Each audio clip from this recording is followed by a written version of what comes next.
Due semplici parole, ma le più terribili che si possano immaginare. Sei morto.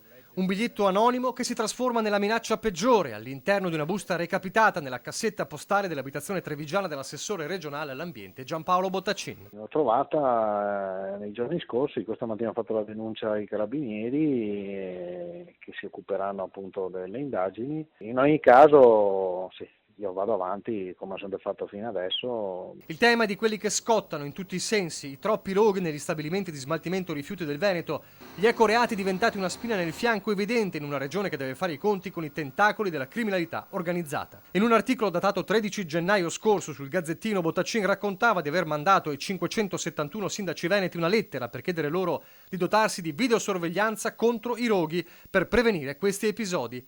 E proprio una copia dell'articolo si trovava nella busta con le minacce di morte. Messaggio chiarissimo. Su quella iniziativa, come su tutte le altre, noi comunque continuiamo ad andare avanti senza alcun dubbio. Massima fiducia ovviamente nelle forze dell'ordine, con le quali collaboriamo anche nel contrasto degli illeciti di rifiuti e quindi insomma andiamo avanti. Indagine a tutto campo dei carabinieri per arrivare all'origine della missiva. Amministratori nel mirino, una situazione non facile di questi tempi. È un momento difficile anche perché c'è un clima nei confronti degli amministratori piuttosto non sereno. Sembra che qualcuno ha nel suo immaginario che gli amministratori siano mezzi delinquenti, invece forse gli amministratori o almeno la gran parte di essi non lo sono, ma stanno dalla parte dei cittadini onesti.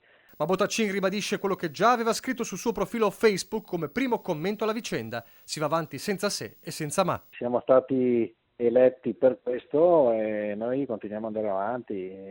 A volte è difficile, però insomma io credo che sia nostro dovere, quindi continuiamo nella nostra strada.